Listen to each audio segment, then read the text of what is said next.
ಎಲ್ರಿಗೂ ನಮಸ್ಕಾರ. ಚಳಿಗಾಲದಲ್ಲಂತೂ ಪ್ರವಾಸಕ್ಕೆ ಹೋಗೋದು ಒಂಥರ ಖುಷಿ. ಈ ಚಳಿಗಾಲದ ಪ್ರವಾಸವನ್ನ ಸವಿಲಿಕ್ಕೆ ನಾವು ಕಾಶ್ಮೀರ್, ಲೇ ಲಡಾಖ್ ಅಥವಾ ಹಿಮಾಚಲ್ ಪ್ರದೇಶ್ಗೆ ಹೋಗ್ಬೇಕು ಅಂತೇನಿಲ್ಲ. ಕರ್ನಾಟಕದಲ್ಲೇ ಚಳಿಗಾಲದಲ್ಲಿ ಭೇಟಿ ನೀಡಬಹುದಾದಂತಹ ಎಷ್ಟೊಂದು ಪ್ರವಾಸಿ ತಾಣಗಳು ಇವೆ. ಅದು ಯಾವ್ಯಾವು ಅಂತ ನೋಡ್ತಾ ಹೋಗೋಣ ಬನ್ನಿ. ಹಾಗೆ ಮತ್ತೊಂದೇನು ಅಂದ್ರೆ, ನಮ್ಮ ಕರ್ನಾಟಕದ ರಾಜಧಾನಿಯಾಗಿರುವ ಬೆಂಗಳೂರಿಗೆ ಹತ್ತಿರವಾಗಿರುವ ಪ್ಲೇಸಸ್ ನ ಫಸ್ಟ್ ನಾನು ಕವರ್ ಮಾಡ್ತಾ ಇದ್ದೀನಿ.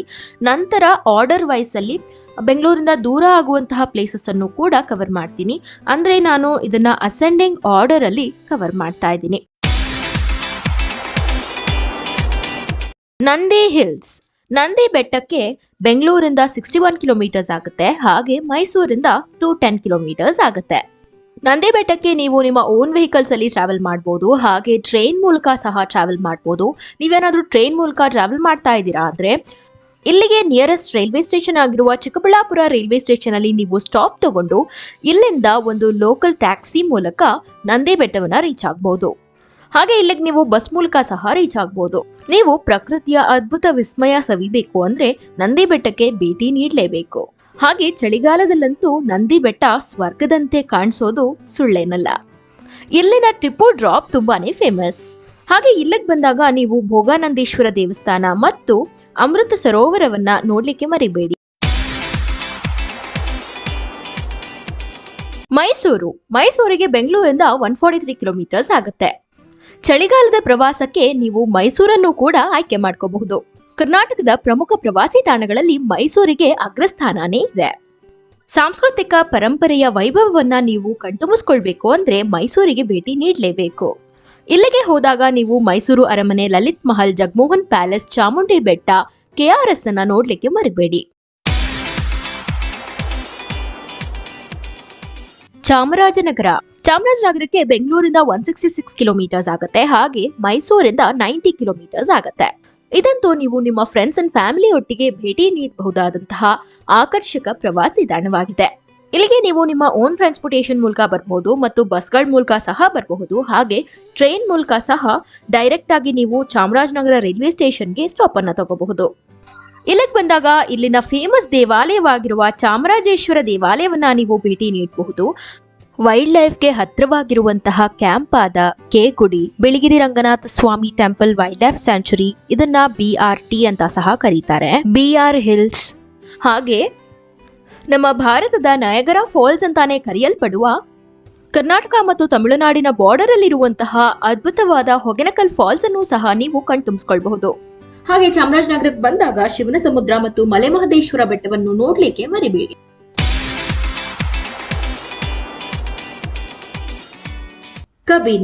ಕಬಿನಿಗೆ ಬೆಂಗಳೂರಿನಿಂದ 212 ಕಿಲೋಮೀಟರ್ಸ್ ಆಗುತ್ತೆ.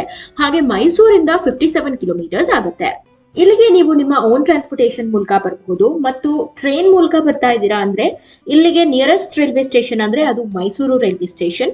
ಇಲ್ಲಿಗೆ ನೀವು ಸ್ಟಾಪ್ ತಗೊಂಡು ಇಲ್ಲಿಂದ ಲೋಕಲ್ ಟ್ಯಾಕ್ಸಿ ಮೂಲಕ ನೀವು ಕಬಿನಿಯನ್ನ ರೀಚ್ ಆಗಬಹುದು. ನಂತರ ಇಲ್ಲಿಗೆ ಪ್ರೈವೇಟ್ ಬಸ್ಸಸ್ ಕೂಡ ಇರುತ್ತೆ, ಅದ್ರ ಮೂಲಕ ಸಹ ನೀವು ಇಲ್ಲಿಗೆ ಬರಬಹುದು. ಪ್ರಕೃತಿಯ ಪ್ರಿಯರಿಗೆ ಖುಷಿ ನೀಡುವಂತಹ ತಾಣ ಅಂದ್ರೆ ಅದು ಕಬಿನಿ. ಇಲ್ಲಿ ಕಳೆಯುವ ಒಂದೊಂದು ಕ್ಷಣ ಕೂಡ ಅದ್ಭುತ ಅಂತಾನೆ ಹೇಳ್ಬಹುದು. ಯಾಕಂದ್ರೆ ಪ್ರಕೃತಿಯ ಮಡಿಲು ಯಾವತ್ತೂ ಕೂಡ ಮನಸ್ಸಿಗೆ ಆಹ್ಲಾದ ನೀಡುತ್ತೆ. ಇಲ್ಲಿಗೆ ಬಂದಾಗ ನೀವು ವಿವಿಧ ಪ್ರಾಣಿಗಳ ಸ್ವಚ್ಛಂದ ಬದುಕನ್ನ ಕಾಣಬಹುದು. ಜೊತೆಗೆ ದೋಣಿ ಸವಾರಿಯ ಖುಷಿಯನ್ನೂ ಸಹ ನೀವು ಅನುಭವಿಸಬಹುದು.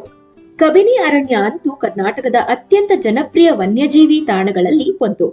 ಹಾಗೆ ಟೈಗರ್ ಲ್ಯಾಂಡ್ ಅಂತಾನೆ ಕರೆಯಲ್ಪಡುವ ತಾಣ ಇದು.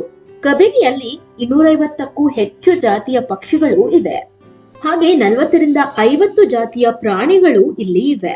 ಇಲ್ಲಿಗೆ ಬಂದಾಗ ಸಫಾರಿಯ ಮೂಲಕ ಈ ಎಲ್ಲಾ ಪ್ರಾಣಿಗಳ ಸ್ವಚ್ಛಂದ ಬದುಕನ್ನ ಕಣ್ತುಂಬಿಸ್ಕೊಳ್ಳಿಕ್ಕೆ ಮರಿಬೇಡಿ.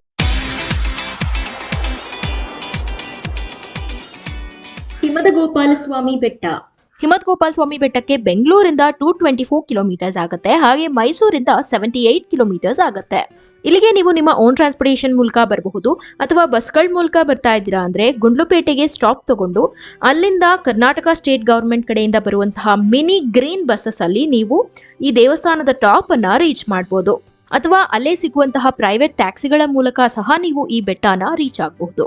ಅಥವಾ ನೀವು ಬೇರೆ ಊರಿಂದ ಟ್ರೈನ್ ಮೂಲಕ ಬರ್ತಾ ಇದ್ದೀರಾ ಅಂದ್ರೆ ಇಲ್ಲಿಗೆ nearest railway station Mysuru railway station. ಅಲ್ಲಿಂದ ನೀವು ಪ್ರೈವೇಟ್ ಟ್ಯಾಕ್ಸಿಗಳನ್ನ ಬುಕ್ ಮಾಡಿಕೊಂಡು ಇಲ್ಲಿಗೆ ಬರಬಹುದು. ಚಾಮರಾಜನಗರಕ್ಕೆ ನೀವು ಪ್ರವಾಸಕ್ಕೆ ಹೋದಾಗ ಅಲ್ಲಿಂದ ಕೂಡ ನೀವು ಹಿಮತ್ಗೋಪಾಲ ಸ್ವಾಮಿ ಬೆಟ್ಟಕ್ಕೆ ಹೋಗ್ಬೋದು. ಹಾಗೆ ಈ ಸ್ಥಳ ಅಂತೂ ವರ್ಷವಿಡೀ ಮಂಜಿನಿಂದ ಆವೃತವಾಗಿರುತ್ತೆ. ಹಾಗೆ ಈ ಬೆಟ್ಟ ಅಂತೂ ಬಂಡೀಪುರ ರಾಷ್ಟ್ರೀಯ ಉದ್ಯಾನವನದ ಪ್ರಮುಖ ಪ್ರದೇಶದಲ್ಲಿ ಇದೆ. ಹಾಗೆ ಈ ದೇವಸ್ಥಾನಕ್ಕೆ ಹೋಗೋ ದಾರಿಲೇ ನಮಗೆ ವಿಶೇಷವಾದ ವನ್ಯಜೀವಿಗಳು ಹಾಗೆ ಆನೆಗಳು ನೋಡ್ಲಿಕ್ಕೆ ಸಿಗ್ತವೆ. ಗೋಪಾಲಸ್ವಾಮಿ ಬೆಟ್ಟ ಅಂತೂ ಸುತ್ತಮುತ್ತಲಿನ ಬೆಟ್ಟಗಳ ಸುಂದರ ನೋಟಗಳಿಗೆ ಹೆಸರುವಾಸಿಯಾಗಿದೆ. ಈ ಬೆಟ್ಟದ ತುದಿಯಲ್ಲಿ ಕಾಣಲು ಸಿಗುವ ಸನ್ರೈಸ್ ಮತ್ತು ಸನ್ಸೆಟ್ ಅನ್ನ ನೋಡ್ಲಿಕ್ಕೆ ಪ್ರವಾಸಿಗರು ವಿಶೇಷವಾಗಿ ಇಷ್ಟಪಡ್ತಾರೆ.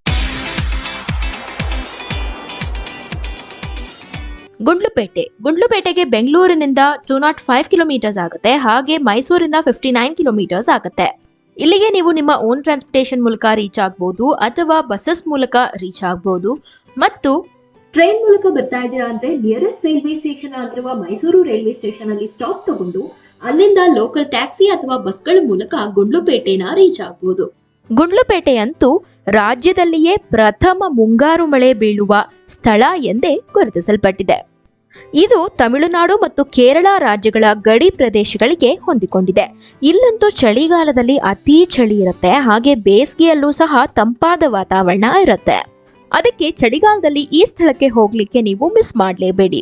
ಹಾಗೆ ಇಲ್ಲಿಗೆ ಹೋದಾಗ ಬಂಡೀಪುರ, ನಾಗರಹೊಳೆ ಟೈಗರ್ ರಿಸರ್ವ್, ಹಿಮತ್ಗೋಪಾಲ ಸ್ವಾಮಿ ಬೆಟ್ಟ, ಮುಡುಮಲೈ ಟೈಗರ್ ರಿಸರ್ವ್, ಸಿಗೂರ್ ಫಾಲ್ಸ್ ಹಾಗೆ ಇರುಪ್ಪು ಫಾಲ್ಸ್ ಅನ್ನ ನೋಡ್ಲಿಕ್ಕೆ ಮರಿಬೇಡಿ.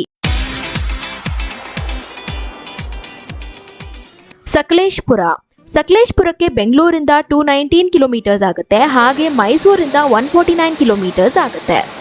ಇಲ್ಲಿಗೆ ನೀವು ನಿಮ್ಮ ಓನ್ ಟ್ರಾನ್ಸ್ಪೋರ್ಟೇಷನ್ ಮೂಲಕ ಹೋಗ್ಬೋದು ಅಥವಾ ಬಸ್ಗಳ ಮೂಲಕ ಹೋಗ್ತಾ ಇದ್ದೀರಾ ಅಂದ್ರೆ ಸಕಲೇಶ್ಪುರದಿಂದ ನೀವು ಲೋಕಲ್ ಟ್ಯಾಕ್ಸಿನ ಬುಕ್ ಮಾಡ್ಕೋಬೇಕಾಗುತ್ತೆ ಇಲ್ಲಿರುವ ಪ್ರವಾಸಿ ತಾಣಗಳನ್ನ ಭೇಟಿ ನೀಡಲಿಕ್ಕೆ.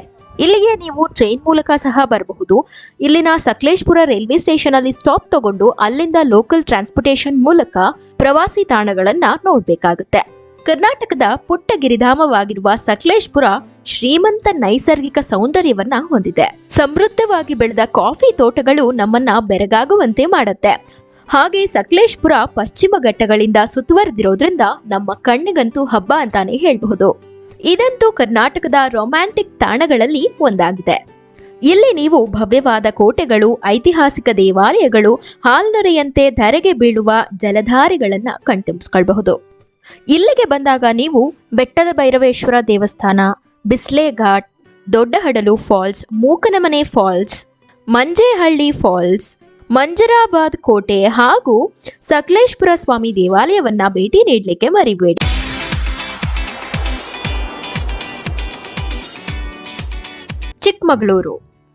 ಚಿಕ್ಕಮಗಳೂರಿಗೆ ಬೆಂಗಳೂರಿನಿಂದ 242 ಕಿಲೋಮೀಟರ್ಸ್ ಆಗುತ್ತೆ. ಹಾಗೆ ಮೈಸೂರಿಂದ 173 ಕಿಲೋಮೀಟರ್ಸ್ ಆಗುತ್ತೆ. ಇಲ್ಲಿಗೆ ನೀವು ಬಸ್ ಮೂಲಕ ಹೋಗ್ಬೋದು ಅಥವಾ ಟ್ರೈನ್ ಮೂಲಕ ಸಹ ಹೋಗ್ಬೋದು ಮತ್ತು ನಿಮ್ಮ ಓನ್ ಟ್ರಾನ್ಸ್ಪೋರ್ಟೇಷನ್ ಮೂಲಕ ಹೋಗ್ಬೋದು. ಚಳಿಗಾಲದಲ್ಲಂತೂ ಕರ್ನಾಟಕದಲ್ಲೇ ನೀವು ಕಾಶ್ಮೀರ ನೋಡಬೇಕು ಅಂದ್ರೆ ಚಿಕ್ಕಮಗಳೂರಿಗೆ ನೀವು ಭೇಟಿ ನೀಡಲೇಬೇಕು. ಚಿಕ್ಕಮಗಳೂರು ಕೂಡ ಮಡಿಕೇರಿಯಂತೆ ಹಿಮವನ್ನ ಹಾಸಿ ಹೋದಂತೆ ಇರುತ್ತೆ. ಈ ಕಾಲದಲ್ಲಿ ಹಸಿರು ಬೆಟ್ಟಗುಡ್ಡಗಳು, ಜರಿ ತೊರೆಗಳಿಂದ ತುಂಬಿರುವ ಇಲ್ಲಿನ ತಾಣಗಳನ್ನ ನೋಡೋದೇ ಒಂದು ಅದ್ಭುತ. ಹಾಗೆ ನೀವೊಂದು ಗಮನಿಸಿದಿರಾ, ಈ ಊರಿಗೆ ಚಿಕ್ಕಮಗಳೂರು ಅಂತ ಯಾಕೆ ಕರೀತಾರೆ ಅಂತ? ಯಾಕಂದ್ರೆ ಚಿಕ್ಕಮಗಳೂರಿನ ಒಂದು ಹಳ್ಳಿಯಾದ ಸಕ್ಕರೆ ಪಟ್ಟಣದ ಮುಖ್ಯಸ್ಥನಾದ ರುಕ್ಮಾಂಗದ ತನ್ನ ಕಿರಿಯ ಮಗಳಿಗೆ ಇದನ್ನ ವರದಕ್ಷಿಣೆಯಾಗಿ ಕೊಟ್ಟಿದ್ನಂತೆ. ಆಗ್ಲಿಂದ ಈ ಊರನ್ನ ಚಿಕ್ಕಮಗಳೂರು ಅಂತಾನೆ ಕರೀಲಾಗ್ತಿದೆ. ಹಾಗೆ ಇಲ್ಲಿಂದ 3.2 ಕಿಲೋಮೀಟರ್ಸ್ ದೂರ ಹೋದ್ರೆ ಹಿರೇಮಗಳೂರು ಅಂತ ಸಹ ಒಂದು ಜಾಗ ಇದೆ. ಇದನ್ನ ಸಕ್ಕರೆ ಪಟ್ಟಣದ ಮುಖ್ಯಸ್ಥನಾದ ರುಕ್ಮಾಂಗದ ತನ್ನ ಹಿರೇಮಗಳಿಗೆ ವರದಕ್ಷಿಣೆಯಾಗಿ ಕೊಟ್ಟ. ಅದಕ್ಕೇನೆ ಇದನ್ನ ಹಿರೇಮಗಳೂರು ಅಂತ ಕರೆಯಲಾಗತ್ತೆ. ಹಾಗೆ ಇಲ್ಲಿಗೆ ಭೇಟಿ ಕೊಟ್ಟಾಗ ನೀವು ಮುಳ್ಳಯ್ಯನಗಿರಿ, ಮಾಣಿಕ್ಯದರ ಫಾಲ್ಸ್, ಝರಿ ಫಾಲ್ಸ್, ಹೆಬೆ ಫಾಲ್ಸ್, ಝೆಡ್ ಪಾಯಿಂಟ್ ಇನ್ನಿತರ ಪ್ರವಾಸಿ ತಾಣಗಳನ್ನ ಭೇಟಿ ನೀಡಲಿಕ್ಕೆ ಮರಿಬೇಡಿ. ಚಿಕ್ಕಮಗಳೂರಿನ ಪ್ರವಾಸಿ ತಾಣಗಳನ್ನ ಕುರಿತು ಒಂದು ಡೆಡಿಕೇಟೆಡ್ ವಿಡಿಯೋನೇ ಮಾಡಿದ್ದೀನಿ. ಅದನ್ನ ನೀವು ನನ್ನ ಚಾನೆಲ್ನಲ್ಲಿ ಚೆಕ್ಔಟ್ ಮಾಡಲಿಕ್ಕೆ ಮರಿಬೇಡಿ.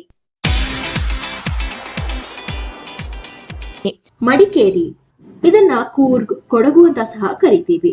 ಇಲ್ಲಿಗೆ ಬೆಂಗಳೂರಿನಿಂದ 244 ಕಿಲೋಮೀಟರ್ಸ್ ಆಗುತ್ತೆ. ಹಾಗೆ ಮೈಸೂರಿಂದ 107 ಕಿಲೋಮೀಟರ್ಸ್ ಆಗುತ್ತೆ. ಇಲ್ಲಿಗೆ ನೀವು ಬಸ್ ಮೂಲಕ ಹೋಗ್ಬೋದು ಅಥವಾ ನಿಮ್ಮ ಓನ್ ಟ್ರಾನ್ಸ್ಪೋರ್ಟೇಷನ್ ಮೂಲಕ ಹೋಗ್ಬೋದು. ಬಟ್ ನೀವು ಟ್ರೈನಲ್ಲಿ ಕೂರ್ಗ್ ಹೋಗೋಕೆ ಆಗೋದಿಲ್ಲ, ಯಾಕಂದರೆ ಕೂರ್ಗಲ್ಲಿ ರೈಲ್ವೆ ಸ್ಟೇಷನ್ ಇಲ್ಲದೇ ಇರೋ ಕಾರಣ ನೀವು ನಿಯರೆಸ್ಟ್ ರೈಲ್ವೆ ಸ್ಟೇಷನ್ಗೆ ಸ್ಟಾಪ್ ತಗೋಬೇಕಾಗತ್ತೆ. ಅದು ಮೈಸೂರು ರೈಲ್ವೆ ಸ್ಟೇಷನ್. ಅಲ್ಲಿ ನೀವು ಸ್ಟಾಪ್ ಮಾಡಿ ಅಲ್ಲಿಂದ ಯಾವುದಾದ್ರೂ ಟ್ಯಾಕ್ಸೀಸನ್ನು ಬುಕ್ ಮಾಡಿಕೊಂಡು ನಂತರ ಕೂರ್ಗನ್ನ ರೀಚ್ ಆಗ್ಬೋದು. ಕೊಡಗು ಕರ್ನಾಟಕದ ಕಾಶ್ಮೀರ ಅಂತಾನೆ ಕರೆಸ್ಕೊಳ್ಳುತ್ತೆ. ಈ ಕೊಡಗು ಪ್ರಕೃತಿ ಸೌಂದರ್ಯದ ತವರು ಅಂತ ಹೇಳಿದ್ರೆ ತಪ್ಪಾಗಲ್ಲ. ಹಸಿರು ಬೆಟ್ಟ ಗುಡ್ಡಗಳ ನಡುವೆ ಕಾಫಿ ಸುವಾಸನೆಯು ಕೂರ್ಗ್ನ ಅಂದವನ್ನ ಇನ್ನಷ್ಟು ಹೆಚ್ಚು ಮಾಡುತ್ತೆ. ಚಳಿಗಾಲದಲ್ಲಂತೂ ಇಲ್ಲಿನ ವಾತಾವರಣವನ್ನ ನೀವು ನೋಡಿನೇ ಸವಿಬೇಕು. ಈ ಚಳಿಗಾಲದಲ್ಲಿ ಏನಾದ್ರೂ ನೀವು ಕೊಡಗಿಗೆ ಪ್ರವಾಸಕ್ಕೆ ಹೋಗ್ತಾ ಇದ್ದೀರಾ ಅಂದ್ರೆ ದುಬಾರೆ ಎಲಿಫೆಂಟ್ ಕ್ಯಾಂಪ್, ಮಂಡಲ್ಪಟ್ಟಿ ಪೀಕ್, ಕೋಟೆ ಬೆಟ್ಟ, ಟಿಬೆಟಿಯನ್ ಮಾನೆಸ್ಟ್ರಿ, ಅಬ್ಬಿ ಫಾಲ್ಸ್, ಮಡಿಕೇರಿ ಕೋಟೆ, ರಾಜಾ ಸೀಟ್, ಇರುಪ್ಪು ಫಾಲ್ಸ್ಗೆ ಭೇಟಿ ನೀಡಲಿಕ್ಕೆ ಮರಿಬೇಡಿ. ಯಾಕಂದ್ರೆ ಇವೆಲ್ಲ ಇಲ್ಲಿನ ಫೇಮಸ್ ಪ್ರವಾಸಿ ತಾಣಗಳು. ನವೆಂಬರ್ ಇಂದ ಫೆಬ್ರವರಿ ಒಳಗಡೆ ನೀವು ಕೂರ್ಗ್ಗೆ ಭೇಟಿ ನೀಡಿದ್ರೆ ಸೀನಿಕ್ ವ್ಯೂಗಳನ್ನ ನೀವು ಕಣ್ತಂಬಿಸ್ಕೊಳ್ಬಹುದು. ಹಾಗೆ ಕರ್ನಾಟಕದಲ್ಲಿ ಅತಿ ಹೆಚ್ಚು ಕಾಫಿ ಪ್ರೊಡಕ್ಷನ್ ಆಗೋದು ಕೊಡಗಿನಲ್ಲೇನೆ. ಅದಕ್ಕೆ ನೀವು ಇಲ್ಲಿಗೆ ಹೋದಾಗ ಕಾಫಿಯನ್ನ ಟೇಸ್ಟ್ ಮಾಡಲಿಕ್ಕೆ ಮರಿಲೇಬೇಕು.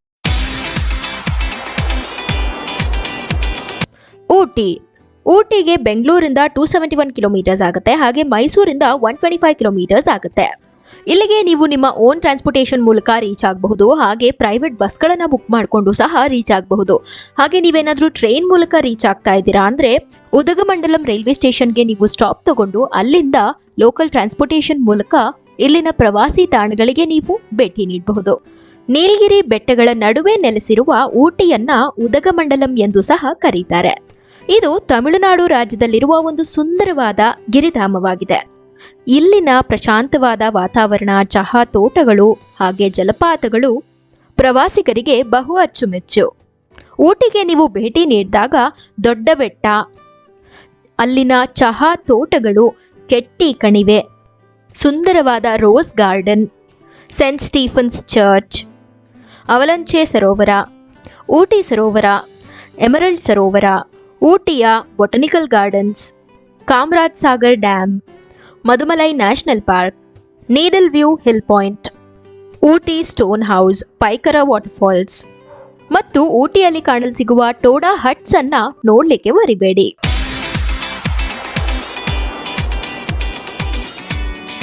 ಕೆಮ್ಮಣ್ಣುಗುಂಡಿ ಇಲ್ಲಿಗೆ ಬೆಂಗಳೂರಿಂದ 273 ಕಿಲೋಮೀಟರ್ಸ್ ಆಗುತ್ತೆ. ಹಾಗೆ ಮೈಸೂರಿಂದ 215 ಕಿಲೋಮೀಟರ್ಸ್ ಆಗುತ್ತೆ. ಇಲ್ಲಿಗೆ ನೀವು ನಿಮ್ಮ ಓನ್ ಟ್ರಾನ್ಸ್ಪೋರ್ಟೇಷನ್ ಮೂಲಕ ಹೋಗ್ಬೋದು. ಹಾಗೆ ಬಸ್ ಮೂಲಕ ಮತ್ತು ಟ್ರೈನ್ ಮೂಲಕ ಸಹ ಹೋಗ್ಬೋದು.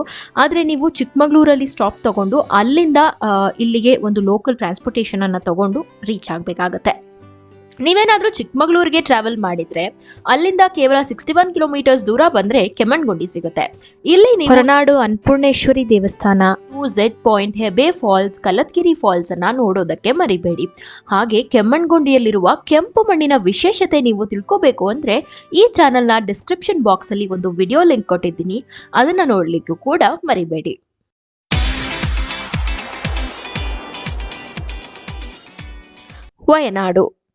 ವಯನಾಡಿಗೆ ಬೆಂಗಳೂರಿಂದ 277 ಕಿಲೋಮೀಟರ್ಸ್ ಆಗುತ್ತೆ. ಹಾಗೆ ಮೈಸೂರಿಂದ 131 ಕಿಲೋಮೀಟರ್ಸ್ ಆಗುತ್ತೆ. ವಯನಾಡಿಗೆ ನೀವು ನಿಮ್ಮ ಓನ್ ಟ್ರಾನ್ಸ್ಪೋರ್ಟೇಷನ್ ಮೂಲಕ ಬರಬಹುದು. ಹಾಗೆ ಪ್ರೈವೇಟ್ ಬಸ್ಗಳ ಮೂಲಕ ಸಹ ವಯನಾಡನ್ನ ನೀವು ರೀಚ್ ಆಗಬಹುದು.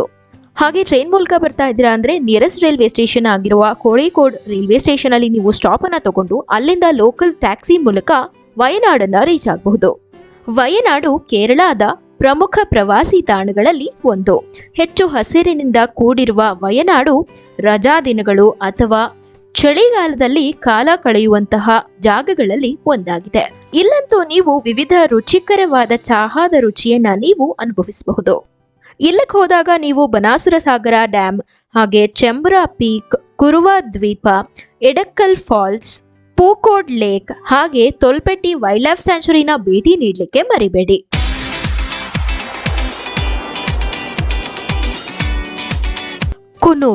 ಕುನೂರಿಗೆ ಬೆಂಗಳೂರಿನಿಂದ 291 ಕಿಲೋಮೀಟರ್ಸ್ ಆಗುತ್ತೆ. ಹಾಗೆ ಮೈಸೂರಿಂದ 144 ಕಿಲೋಮೀಟರ್ಸ್ ಆಗುತ್ತೆ. ಕುನೂರಿಗೆ ನೀವು ನಿಮ್ಮ ಓನ್ ಟ್ರಾನ್ಸ್ಪೋರ್ಟೇಷನ್ ಮೂಲಕ ಬರಬಹುದು ಅಥವಾ ಪ್ರೈವೇಟ್ ಬಸ್ಗಳ ಮೂಲಕ ಸಹ ಇಲ್ಲಿಗೆ ನೀವು ರೀಚ್ ಆಗಬಹುದು. ನಂತರ ಕುನೂರ್ ರೈಲ್ವೆ ಸ್ಟೇಷನ್ಗೂ ಕೂಡ ನೀವು ಟ್ರೈನ್ಗಳನ್ನು ಬುಕ್ ಮಾಡ್ಕೋಬಹುದು.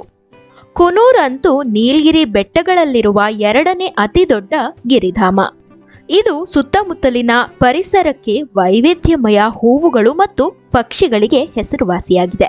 ಟ್ರೆಕ್ಕಿಂಗ್ ಮತ್ತು ಹೈಕಿಂಗ್ಗಳಂತಹ ಚಟುವಟಿಕೆಗಳಿಗೆ ಕುನೂರ್ನಂತಹ ಸೂಕ್ತವಾದ ಜಾಗ ಮತ್ತೊಂದಿಲ್ಲ. ಹಾಗೆ ಇಲ್ಲಿರುವ ಚಹಾದ ತೋಟಗಳಂತೂ ಹಬ್ಬದ ವಾತಾವರಣವನ್ನೇ ಒದಗಿಸುತ್ತೆ. ಹಾಗೆ ಕುನೂರು ನೀಲಗಿರಿಯ ಹೃದಯ ಭಾಗದಲ್ಲಿರೋದ್ರಿಂದ ಇದನ್ನ ಗ್ರೀನ್ ವ್ಯಾಲಿ ಅಂತ ಸಹ ಕರೆಯಲಾಗುತ್ತೆ. ಇಲ್ಲಿಗೆ ಹೋದಾಗ ನೀವು Sims park, Ketti valley, hidden valley ಹಾಗೆ ಕುನೂರಿನಲ್ಲಿರುವಂತಹ ಒಂದಷ್ಟು ಜಲಪಾತಗಳನ್ನ ಕಣ್ತುಂಬಿಸ್ಕೊಳ್ಳಿಕ್ಕೆ ಮರಿಬೇಡಿ. ಕಣ್ಣೂರು. ಕಣ್ಣೂರಿಗೆ ಬೆಂಗಳೂರಿನಿಂದ 316 ಕಿಲೋಮೀಟರ್ಸ್ ಆಗುತ್ತೆ. ಹಾಗೆ ಮೈಸೂರಿಂದ 179 ಕಿಲೋಮೀಟರ್ಸ್ ಆಗುತ್ತೆ. ಇಲ್ಲಿಗೆ ನೀವು ನಿಮ್ಮ ಓನ್ ಟ್ರಾನ್ಸ್ಪೋರ್ಟೇಷನ್ ಮೂಲಕ ಹೋಗ್ಬೋದು ಅಥವಾ ಪ್ರೈವೇಟ್ ಬಸ್ಗಳ ಮೂಲಕ ಹೋಗ್ಬೋದು, ಹಾಗೆ ಟ್ರೈನ್ ಮೂಲಕ ಸಹ ಹೋಗ್ಬೋದು. ಇಲ್ಲಿನ ಕಣ್ಣೂರು ರೈಲ್ವೆ ಸ್ಟೇಷನ್ ಅಲ್ಲಿ ನೀವು ಸ್ಟಾಪ್ ಅನ್ನ ತಗೊಂಡು ಅಲ್ಲಿಂದ ಲೋಕಲ್ ಟ್ಯಾಕ್ಸೀಸ್ ಮೂಲಕ ಇಲ್ಲಿನ ಪ್ರವಾಸಿ ತಾಣಗಳನ್ನ ನೀವು ಕಾಣಬಹುದು. ಕೇರಳ ರಾಜ್ಯದ ಉತ್ತರ ಮಲಬಾರ್ ಭಾಗದ ಅತಿ ದೊಡ್ಡ ನಗರವಾಗಿ ಗಮನ ಸೆಳೆಯುತ್ತೆ ಈ ಕಣ್ಣೂರು. ಹಾಗೆ ಇದು ಕೇರಳ ರಾಜ್ಯದ 4ನೆಯ ದೊಡ್ಡ ನಗರ ಎಂದು ಸಹ ಗುರುತಿಸಲ್ಪಟ್ಟಿದೆ. ಕಣ್ಣೂರನ್ನ ಕೇರಳದ ಕೈಮಗ್ಗ ಹಾಗೂ ಜನಪದ ಸಂಸ್ಕೃತಿಯ ರಾಯಭಾರಿ ಅಂತ ಸಹ ಕರೆಯಲಾಗುತ್ತೆ. ಮುಖ್ಯವಾಗಿ ಇಲ್ಲಿನ ಕಡಲ ತೀರಗಳು ಪ್ರವಾಸಿಗರ ಮನ ಸೆಳೆಯುತ್ತೆ. ಹಾಗೆ ಇಲ್ಲಿಗೆ ಹೋದಾಗ ನೀವು ಇಳಾರ ಬೀಚ್, ಕಿಳುನ್ನ ಬೀಚ್, ಪಯಂಬಲಂ ಬೀಚ್, ಇಡೀ ಭಾರತದಲ್ಲೇ ಏಕೈಕ ಡ್ರೈವ್ ಇನ್ ಬೀಚ್ ಆಗಿರುವ ಮುಳಪ್ಪಿಲಂಗದ್ ಬೀಚ್, ಹಾಗೆ ಚತಮಂಗಲಂ ಹಿಲ್ಸ್, ಪೈತಲ್ಮಲ ಹಿಲ್ಸ್ ಮತ್ತು ಕೊಪ್ಪಿಮಾಲಾ ಫಾಲ್ಸ್ ಅನ್ನ ನೋಡ್ಲಿಕ್ಕೆ ಮರಿಬೇಡಿ.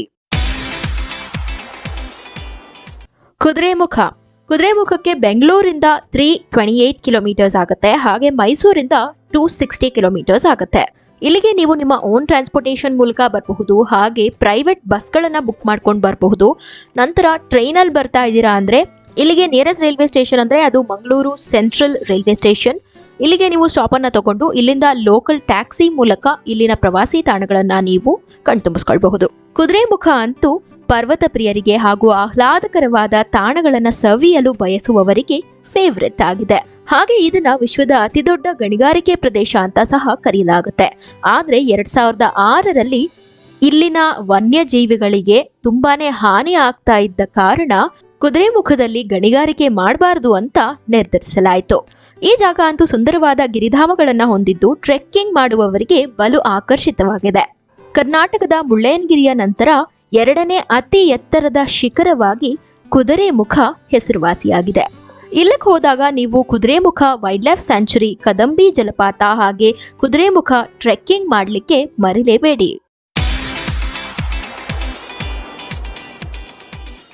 ಸಾಗರ. ಸಾಗರಕ್ಕೆ ಬೆಂಗಳೂರಿನಿಂದ 396 ಕಿಲೋಮೀಟರ್ಸ್ ಆಗುತ್ತೆ. ಹಾಗೆ ಮೈಸೂರಿಂದ 314 ಕಿಲೋಮೀಟರ್ಸ್ ಆಗುತ್ತೆ. ಇಲ್ಲಿಗೆ ನೀವು ನಿಮ್ಮ ಓನ್ ಟ್ರಾನ್ಸ್ಪೋರ್ಟೇಷನ್ ಮೂಲಕ ಹೋಗಬಹುದು ಅಥವಾ ಪ್ರೈವೇಟ್ ಬಸ್ಗಳನ್ನ ಬುಕ್ ಮಾಡ್ಕೊಂಡು ಹೋಗ್ಬೋದು, ಅಥವಾ ಟ್ರೈನ್ ಮೂಲಕ ಸಹ ಇಲ್ಲಿನ ಸಾಗರ ರೈಲ್ವೆ ಸ್ಟೇಷನ್ಗೆ ಟಿಕೆಟ್ ಅನ್ನ ಬುಕ್ ಮಾಡ್ಕೋಬಹುದು. ಮಳೆ ಹೆಚ್ಚಾಗಿ ಬೀಳುವ ಸಾಗರ ತಾಲೂಕು ಸಹಜವಾಗಿ ದಟ್ಟವಾದ ಕಾಡು ಮತ್ತು ವಿವಿಧ ರೀತಿಯ ಪ್ರಾಣಿ ಸಂಕುಲಗಳಿಗೆ ತವರಾಗಿದೆ. ಶ್ರೀಗಂಧ ಕೆತ್ತನೆಗೆ ರಾಜ್ಯದಲ್ಲೇ ಹೆಸರುವಾಸಿಯಾಗಿರುವ ಸಾಗರವನ್ನ ಶ್ರೀಗಂಧದ ಗುಡಿ ಎಂದು ಸಹ ಕರೆಯಲಾಗುತ್ತೆ.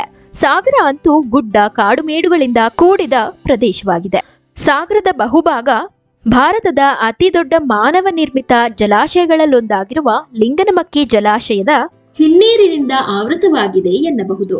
ಸಾಗರಕ್ಕೆ ಹೋದಾಗ ಲಿಂಗನಮಕ್ಕಿ ಡ್ಯಾಮ್, ಆಗುಂಬೆ, ಜೋಗ ಜಲಪಾತ, ಕುಂಡಾದ್ರಿ ಹಿಲ್ಸ್, ಸಿರಸಿ ಮಾರಿಕಾಂಬಾ ದೇವಾಲಯ, Gudavi bird sanctuary, Kodachadri hills, Ikkeri ಬೆಟ್ಟ, ಹೊನ್ನಾವರ, ಕೆಳಡಿ ರಾಮೇಶ್ವರ ದೇವಾಲಯ, ಯಾಣ ಮತ್ತು ಹಿಡ್ಲುಮನೆ ವಾಟರ್ಫಾಲ್ಸ್ ಅನ್ನ ಕಣ್ತುಂಬಿಸ್ಕೊಳ್ಳಿಕ್ಕೆ ಮರಿಬೇಡಿ. ಕೊಡೈಕೆನಾಲ್. ಕೊಡೈಕೆನಾಲ್ಗೆ ಬೆಂಗಳೂರಿಂದ 464 ಕಿಲೋಮೀಟರ್ಸ್ ಆಗುತ್ತೆ. ಹಾಗೆ ಮೈಸೂರಿಂದ 377 ಕಿಲೋಮೀಟರ್ಸ್ ಆಗುತ್ತೆ. ಇಲ್ಲಿಗೆ ನೀವು ನಿಮ್ಮ ಓನ್ ಟ್ರಾನ್ಸ್ಪೋರ್ಟೇಷನ್ ಮೂಲಕ ಹೋಗಬಹುದು, ಹಾಗೆ ಪ್ರೈವೇಟ್ ಬಸ್ಗಳನ್ನ ಬುಕ್ ಮಾಡ್ಕೊಂಡು ಹೋಗ್ಬೋದು. ಹಾಗೆ ಟ್ರೈನ್ ಮೂಲಕ ನೀವು ಹೋಗ್ತಾ ಇದ್ದೀರಾ ಅಂದ್ರೆ ಇಲ್ಲಿಗೆ ನಿಯರೆಸ್ಟ್ ರೈಲ್ವೆ ಸ್ಟೇಷನ್ ಆಗಿರುವ ಕೊಡೈ ರೋಡ್ ರೈಲ್ವೆ ಸ್ಟೇಷನ್ಗೆ ನೀವು ಸ್ಟಾಪ್ ಅನ್ನ ತಗೊಂಡು ಅಲ್ಲಿಂದ ಲೋಕಲ್ ಟ್ರಾನ್ಸ್ಪೋರ್ಟೇಷನ್ ಮೂಲಕ ಇಲ್ಲಿನ ಪ್ರವಾಸಿ ತಾಣಗಳನ್ನ ನೀವು ಕಣ್ತುಂಬಿಸ್ಕೊಳ್ಬಹುದು. ತಮಿಳುನಾಡು ರಾಜ್ಯದಲ್ಲಿ ನೆಲೆಗೊಂಡಿರುವ ಕೊಡೈಕೆನಾಲ್ ಭಾರತದ ಅತ್ಯಂತ ಪ್ರಸಿದ್ಧ ಹನಿಮೂನ್ ತಾಣಗಳಲ್ಲಿ ಒಂದಾಗಿದೆ. ಇಲ್ಲಿ ನೀವು ಅದ್ಭುತ ವಾತಾವರಣವನ್ನ ಕಾಣಬಹುದು. ಹಾಗೆ ಮಂಜಿನಿಂದ ಆವೃತವಾಗಿರುವ ಬಂಡೆಗಳು, ಮೋಡಗಳಿಂದ ಆವೃತವಾಗಿರುವ ಪರ್ವತಗಳು ಮತ್ತು ಸುಂದರವಾದ ಸರೋವರಗಳನ್ನ ಕಾಣಬಹುದು. ಹಿಲ್ ಸ್ಟೇಷನ್ಗಳ ರಾಣಿ ಎಂದೇ ಪ್ರಸಿದ್ಧಗೊಂಡಿರುವ ಕೊಡೈಕೆನಾಲ್ ಪ್ರವಾಸಿಗರ ಮೈಮನವನ್ನ ಸೆಳೆಯುತ್ತೆ. ಚಳಿಗಾಲದಲ್ಲಿ ಇಲ್ಲಿನ ಜಲಪಾತಗಳು, ಬೆಟ್ಟಗಳು, ಸರೋವರಗಳನ್ನ ಕಣ್ತುಂಬಿಸ್ಕೊಳ್ಳಿಕ್ಕೆ ನೀವು ಹೋಗ್ಲೇಬೇಕು. ಇಲ್ಲಿಗೆ ಹೋದಾಗ ನೀವು ಕೊಡೈಕೆನಾಲ್ ಸರೋವರ, pillars rock, coccus walk, beer shola ಜಲಪಾತ, ಗ್ರೀನ್ ವ್ಯಾಲಿ, ಗುಣಾ ಕೇವ್ಸ್, ಕುರಿಂಜಿ ಅಡವರ್ ದೇವಾಲಯ, ಡಾಲ್ಫಿನ್ ಸ್ನೋಸ್ ಹಾಗೆ ಪೂಂಬರಯನ್ನ ನೋಡ್ಲಿಕ್ಕೆ ಮರಿಬೇಡಿ. ದಾಂಡೇಲಿ. ದಾಂಡೇಲಿಗೆ ಬೆಂಗಳೂರಿಂದ 459 ಕಿಲೋಮೀಟರ್ಸ್ ಆಗುತ್ತೆ. ಹಾಗೆ ಮೈಸೂರಿಂದ 545 ಕಿಲೋಮೀಟರ್ಸ್ ಆಗುತ್ತೆ. ದಾಂಡೇಲಿಗೆ ನೀವು ನಿಮ್ಮ ಓನ್ ಟ್ರಾನ್ಸ್ಪೋರ್ಟೇಷನ್ ಮೂಲಕ ಹೋಗಬಹುದು, ಅಥವಾ ಪ್ರೈವೇಟ್ ಬಸ್ಗಳನ್ನ ಬುಕ್ ಮಾಡ್ಕೋಬಹುದು, ಅಥವಾ ಟ್ರೈನ್ ಮೂಲಕ ಹೋಗ್ತಾ ಇದ್ದೀರಾ ಅಂದರೆ ಇಲ್ಲಿಗೆ ಹತ್ರ ಆಗಿರುವಂತಹ ರೈಲ್ವೆ ಸ್ಟೇಷನ್ ಆದ ಲೋಂಡಾ ರೈಲ್ವೆ ಸ್ಟೇಷನ್ ಅಲ್ಲಿ ನೀವು ಸ್ಟಾಪ್ ಅನ್ನು ತಗೊಂಡು ಅಲ್ಲಿಂದ ಲೋಕಲ್ ಟ್ರಾನ್ಸ್ಪೋರ್ಟೇಷನ್ ಮೂಲಕ ಇಲ್ಲಿನ ಪ್ರವಾಸಿ ತಾಣಗಳನ್ನು ನೀವು ಕಣ್ತುಂಬಿಸ್ಕೊಳ್ಬಹುದು. ದಾಂಡೇಲಿ ಅಂತೂ ಉತ್ತರ ಕನ್ನಡ ಜಿಲ್ಲೆಯಲ್ಲಿರುವ ಸುಂದರವಾದ ಪಟ್ಟಣ. ಇದು ಸುಂದರ ಹಸಿರಿನ ಮಡಿಲಲ್ಲಿರುವ ನಯನ ಮನೋಹರವಾದ ನಗರವಾಗಿದೆ. ಇಲ್ಲಿನ ಅಡ್ವೆಂಚರಸ್ ಗೇಮ್ಸ್ ಅಂತೂ ದಕ್ಷಿಣ ಭಾರತದಲ್ಲಿಯೇ ಅತಿ ಹೆಚ್ಚು ಪ್ರಸಿದ್ಧಿಯನ್ನ ಗಳಿಸಿದೆ. ದಾಂಡೇಲಿ ಕಾಳಿ ನದಿಯಲ್ಲಿ ರಿವರ್ ರಾಫ್ಟಿಂಗ್ನ ಕೇಂದ್ರವಾಗಿದೆ. ಇಲ್ಲಿನ ಒಂದಷ್ಟು ಅಡ್ವೆಂಚರಸ್ ಗೇಮ್ಸ್ ಆದ ಮೌಂಟೇನ್ ಬೈಕಿಂಗ್, ಟ್ರೆಕ್ಕಿಂಗ್, ಸೈಕ್ಲಿಂಗ್, ಕಯಕಿಂಗ್ ನಂತಹ ಹಲವಾರು ಅಡ್ವೆಂಚರಸ್ ಗೇಮ್ಸ್ ಅನ್ನ ನೀವು ಇಲ್ಲಿಗೆ ಹೋದಾಗ ಆಡಬಹುದು. ಉತ್ತರ ಕರ್ನಾಟಕದ ತುದಿಯಲ್ಲಿರುವ ದಾಂಡೇಲಿ ಸಾಹಸ ಉತ್ಸಾಹಿಗಳಿಗೆ ತುಂಬಾನೇ ಇಷ್ಟವಾದ ತಾಣ. ಇಲ್ಲಿಗೆ ಹೋದಾಗ ನೀವು ರಿವರ್ ರಾಫ್ಟಿಂಗ್ ಅನ್ನ ಮಾಡಲಿಕ್ಕೆ ಮರಿಬೇಡಿ. ಮಾಗೋಡು ಜಲಪಾತ, Dandeli wild life sanctuary, Ulavi ದೇವಾಲಯ, ಶಿವಾಜಿ ಕೋಟೆ, ಸಾಥೋಡಿ ಜಲಪಾತ ಹಾಗೆ ಕಾಳಿ ಟೈಗರ್ ರಿಸರ್ವ್ಗೆ ಭೇಟಿ ನೀಡಲಿಕ್ಕೆ ಮರಿಬೇಡಿ.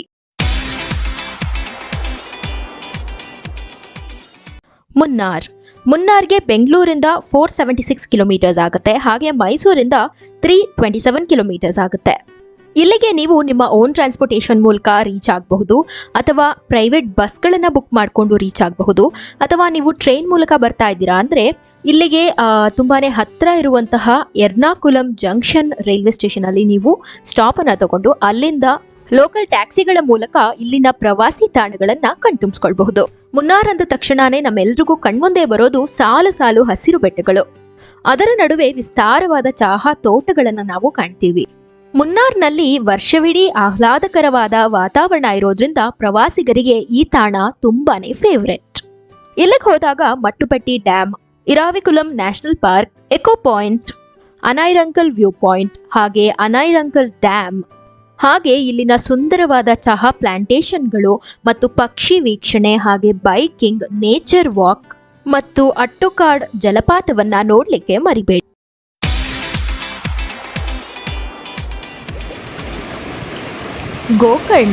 ಗೋಕರ್ಣಕ್ಕೆ ಬೆಂಗಳೂರಿಂದ 486 ಕಿಲೋಮೀಟರ್ಸ್ ಆಗುತ್ತೆ. ಹಾಗೆ ಮೈಸೂರಿಂದ 481 ಕಿಲೋಮೀಟರ್ಸ್ ಆಗುತ್ತೆ.